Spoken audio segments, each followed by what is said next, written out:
কান বাদ্যযন্ত্রের আওয়াজ শুই না, নবীর এক সাহাবী 2 আঙ্গুল কোথায় দিছে? কানে। তাহলে আমরা ওই আমলটা করতে পারি কিনা? কানে দেওয়ার পর ছাত্রকে বলতেছে অনেক দূর যায়, হাল তাসমাউ শাইআ, এই আর কিছু শুনতেছো? তো নাফে বলতেছে কুলতু লা, হুজুর আর কিছু শোনা যাইতেছে না। রফা ইসবাইহি মিন উজুনাইহি, তিনি তার 2 আঙ্গুল বের করলেন।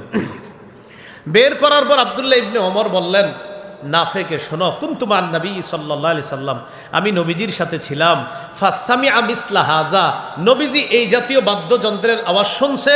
ওয়া ফাআলা ওয়া সানাআ মিসলা হাযা, বাদ্যযন্ত্রের আওয়াজ নবী শুই না, এইভাবে কানে আঙ্গুল দিছে। তাই আমিও আমার হাবিবের সুন্নাহ অনুযায়ী বাদ্যযন্ত্রের আওয়াজ শুই না, আমার কানে আঙ্গুল দিলাম। এই জায়গায় আমরা আজকে জামিয়াতুল আবরারের এই মাঠে যারা আছি, আমরাও আজকে থেকে গান বাদ্যের আওয়াজে নবীর সুন্নাহ সাহাবীদের সুন্নাহ অনুযায়ী কানে আঙ্গুল ঢুকাবো। আল্লাহ তৌফিক দান করেন।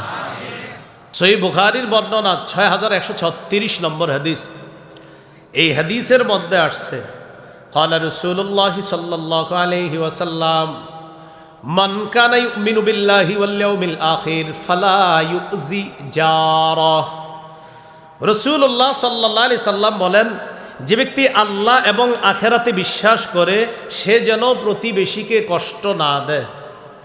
আপনি আতশবাজির মাধ্যমে আপনার আশেপাশের মানুষগুলাকে কষ্ট দিলেন, এটা নবীজি নিষেধ করলেন। নবীজি বলেন কেউ যদি আল্লাহকে বিশ্বাস করে আর আখেরাতকে বিশ্বাস করে সে যেন প্রতিবেশীকে কষ্ট না দেয়। ওয়ামান কানা ইউমিনু বিল্লাহি ওয়াল ইয়াউমিল আখির ফালইউকরিম দাইফা, কেউ যদি আল্লাহকে বিশ্বাস করে আর আখেরাতকে বিশ্বাস করে সে যেন মেহমানকে সম্মান করে। ওয়ামান কানা ইউমিনু বিল্লাহি ওয়াল ইয়াউমিল আখির ফালইয়াকুল খায়রান আও লিয়াসমুত, কেউ যদি আল্লাহকে বিশ্বাস করে আর আখেরাতকে বিশ্বাস করে সে যেন ভালো কথা বলে অথবা চুপ থাকে। এই হাদিসের প্রথম অংশটা কি? কেউ যদি আল্লাহকে বিশ্বাস করে আর আখেরাতকে বিশ্বাস করে সে যেন তার আশেপাশের মানুষগুলোকে কষ্ট না দেয়। কথা কি বুঝে আসছে? তাহলে পাশের জনকে কি না দেওয়া বলেন তো? কষ্ট না দেওয়া। হ্যাঁ, কষ্ট দেওয়া যাবে না, এটা অন্যায়, এটা হারাম। আল্লাহ আমাদেরকে হেফাজত করেন। তাহলে 4 নাম্বার কারণ, আতশবাজির মাধ্যমে এই রাতে মুসলমানদেরকে কষ্ট দেওয়া হয়। এজন্য এই রাতকে আমরা গ্রহণ করতে পারি না, কারণ এই রাতের 4 নাম্বার অসভ্যতা, 4 নাম্বার কুসংস্কার হলো আতশবাজি করা। এটাতে আরেক মুমিন কষ্ট পায়, আমি মুমিন হয়ে অন্য মুমিনকে কষ্ট দিতে পারি না। এই 4। 5 নাম্বার, গান বাদ্য এই রাতে খুব বেশি হয়নি? হ্যাঁ, গান বাদ্য হয়নি? হয়। সূরা লোকমানের 6 নম্বর আয়াতে আল্লাহ বলেন, ওয়া মিনান নাসি মান ইয়াশতারি লাহওয়াল হাদিস লিউদিল্লা আন সাবিলিল্লাহি বিগাইরি ইলমিন ওয়া ইয়াত্তাখিযাহা হুজুয়া উলাইকা লাহুম আযাবুম মুহিন। যে ব্যক্তি অনর্থক গাল গল্প কথাবার্তা ক্রয় করে সংগ্রহ করে মানুষকে আল্লাহর রাস্তা থেকে পথভ্রষ্ট করার জন্য, দূরে সরায়া দেওয়ার জন্য, অন্ধভাবে অন্যায়ভাবে বিগৈরে ইলমিন, কোনো এলেম ছাড়া মূর্খতা বশত যে ব্যক্তি গাল গল্প, মিথ্যা অলিক কল্প কাহিনী, কথাবার্তা, অশ্লীল বাক্য আলাপ, গান বাদ্য যন্ত্র ইত্যাদি আমদানি করে মানুষকে পথভ্রষ্ট করার জন্য, আল্লাহ বলেন তাদের জন্য রয়েছে আযাবুম মুহিন, লাঞ্ছনাকর শাস্তি। নাউজুবিল্লাহ। তাহলে 5 নাম্বার গান বাদ্য হয়, তাই এটা আমরা গ্রহণ করতে পারি না। ইবনে মাজার বর্ণনা 4020 নম্বর হাদিস। এই হাদিসটা শুনবেন আর সত্যি কইরা মিলাইবেন, যে মানে মিলাইবেন, আপনারা তো আর করেন না, পেপারে যা মিলে আর কি, এটা দেখবেন মিলে কিনা।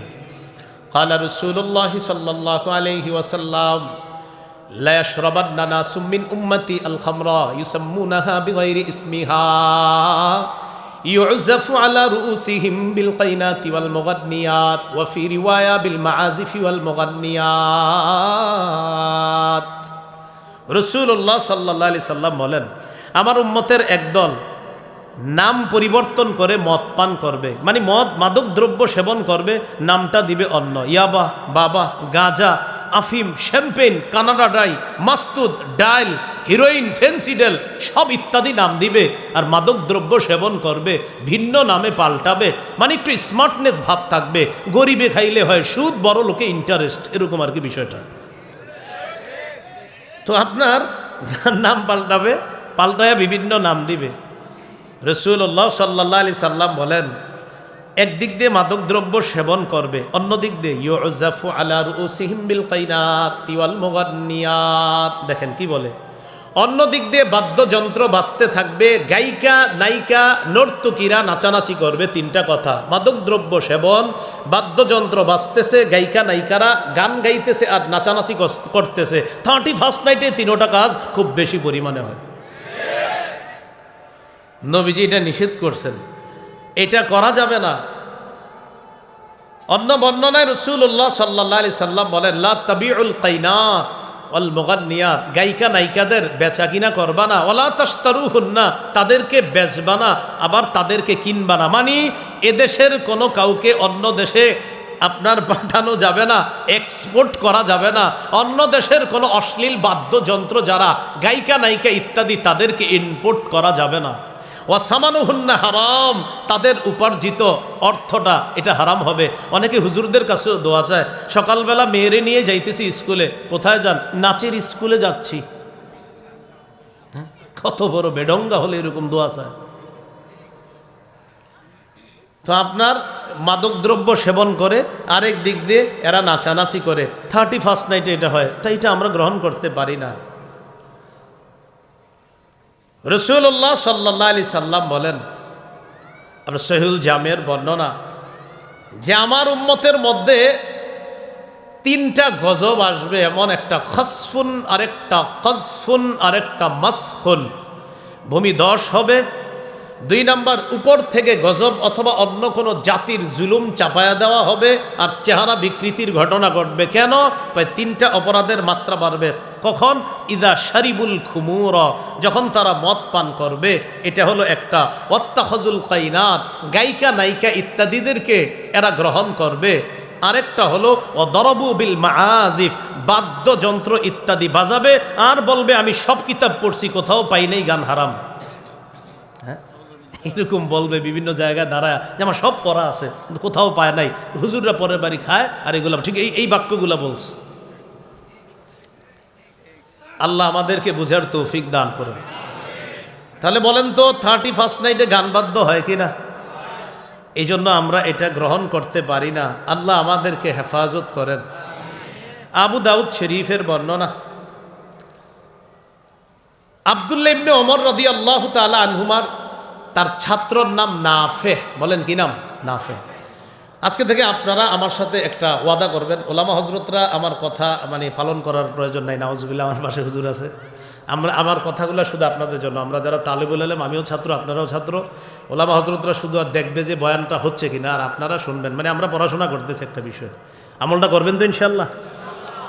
সেটা হলো হাদিস থেকে যেটা জানবো আমরা সেটা করব। বলেন ইনশাল্লাহ। নাফে রহমতুল্লাহি আলাইহি বলেন, সামিআ ইবনে ওমর মিজমার, আমার উস্তাদ আব্দুল্লাহ ইবনে ওমর গানের আওয়াজ শুনছে। বাদ্যযন্ত্রের পর ওয়াদআ ইসবাআইহি ফি উযুনাইহি, তিনি তার 2 আঙ্গুল কানে ঢুকাইছে। তাহলে গান বাদ্যযন্ত্রের আওয়াজ শুইনা নবীর এক সাহাবী 2 আঙ্গুল কোথায় দিছে? কানে। তাহলে আমরা ওই আমলটা করতে পারি কিনা? কানে দেওয়ার পর ছাত্রকে বলতেছে অনেক দূর যায়, হাল তাসমাউ শাইআ, এই আর কিছু শুনতেছো? তো নাফে বলতেছে, কুলতু লা, হুজুর আর কিছু শোনা যাইতেছে না। রফা ইসবাআইহি মিন উযুনাইহি, তিনি তার 2 আঙ্গুল বের করলেন। বের করার পর আব্দুল্লাহ ইবনে ওমর বললেন নাফেকে, শোনো, কুনতু মান নবী সাল্লাল্লাহু আলাইহি সাল্লাম, আমি নবীজির সাথে ছিলাম। ফাসামিআ মিসলা হাযা, নবীজি এই জাতীয় বাদ্যযন্ত্রের আওয়াজ শুনছে। ওয়া ফাআলা ওয়া সানাআ মিসলা হাযা, বাদ্যযন্ত্রের আওয়াজ নবী শুই না, এইভাবে কানে আঙ্গুল দিছে। তাই আমিও আমার হাবিবের সুন্নাহ অনুযায়ী বাদ্যযন্ত্রের আওয়াজ শুই না, আমার কানে আঙ্গুল দিলাম। এই জায়গায় আমরা আজকে জামিয়াতুল আবরারের এই মাঠে যারা আছি, আমরাও আজকে থেকে গান বাদ্যের আওয়াজে নবীর সুন্নাহ সাহাবীদের সুন্নাহ অনুযায়ী কানে আঙ্গুল ঢুকাবো। আল্লাহ তৌফিক দান করেন।